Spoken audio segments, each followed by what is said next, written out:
Hi, my name is Tara, and welcome back to my channel, The Art of the Mombbatical. Now, for those of you that are new here, a Mombbatical is a pause from the day to day demands of parenting to reclaim one's spiritual and emotional self. It can also be a focused mindset that places one's spiritual and emotional well being front and center. The theme of this video is setting the intention, and the lesson is the act of letting go.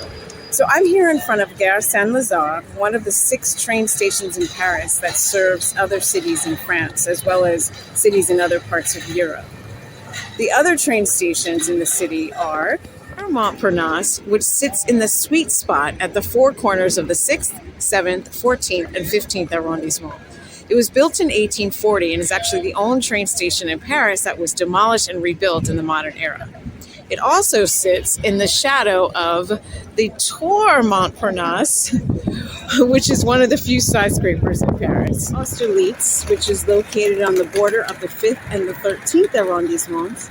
It's actually going under a huge renovation right now. You can't see it, but it's behind this facade. It's one of the oldest train stations in Paris. It was built in 1838, and it's known as the gateway to the center of France. Gare de Lyon, which is located just across the Seine from Gare Austerlitz.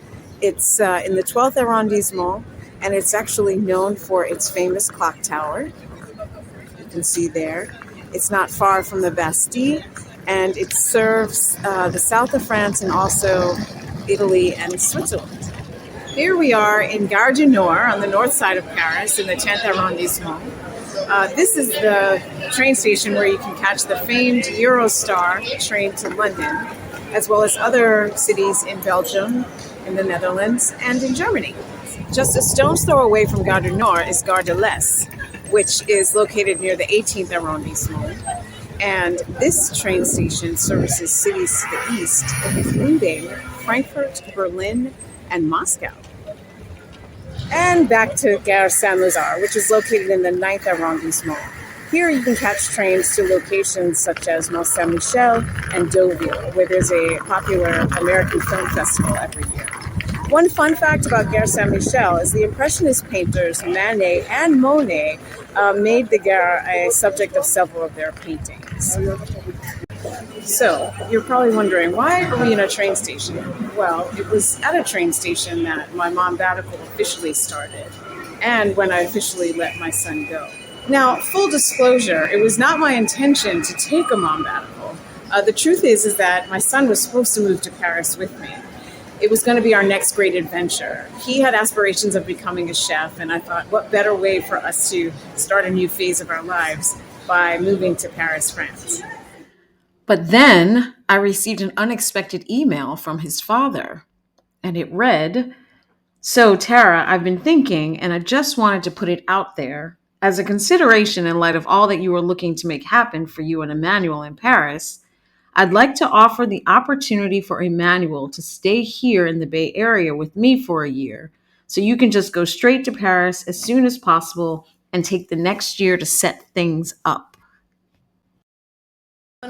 When I read the email, my jaw dropped. Now, I have to admit, I was having some reservations about the Paris move because I hadn't yet settled things financially or professionally. I hadn't found a job, and I wasn't sure that I wanted to drag Emmanuel into a situation that wasn't quite settled. But when I got this email from his father, it completely reimagined my Paris vision. But it also brought to the reality that I was going to be letting my boy go. I can recall the moment so vividly. We were at Penn Station in Manhattan, in New York City, and there was this nervous energy between the two of us as we were counting down the moments to say goodbye. Emmanuel, of course, stood with confidence as we started this process of letting each other go. We clumsily loaded his suitcases onto the train, and he chose a seat. And I realized at that moment that I was letting my baby go. And I tried not to cry in front of him, but it was just a real stark realization that he was going to be entering manhood without me by his side. But I could tell that Emmanuel was excited about this new adventure. He gave me a hug and he reassured me that everything was good and that things would be great between the two of us, and that I should definitely relish this time that I was going to have for myself. And so, with that, I let him go, and the journey began for both of us. At once, I felt free and frightened, untethered from my daily parenting responsibilities with fantasies of Paris in my mind, yet dreading the loneliness that awaited me at home. That day, I returned to the apartment facing a new reality. I passed the immediate moments looking through baby pictures of Emmanuel, reminiscing over the squishiness of his cheeks and his thighs and his little feet. But the gravity of what I had done had started to sink in. And so I surrendered to it and I passed the rest of the day binge watching Netflix. Whether your kids are leaving for sleepaway camp or an extended vacation with the grandparents, or heading off to college for the first time, or even heading off to school for the day, every moment that they step away from us is an opportunity to let go. Let go of hovering, let go of worrying, let go of demanding, let go of expecting, let go of controlling. And with the letting go, we get to make a commitment to reclaim a little bit of ourselves. It's not easy, and embracing the emotions that come with letting go is an essential part of the process. When I surrendered and let myself do nothing but watch Netflix all day, it was my way of acknowledging both the sadness, but also the hope of what was to come for the both of us.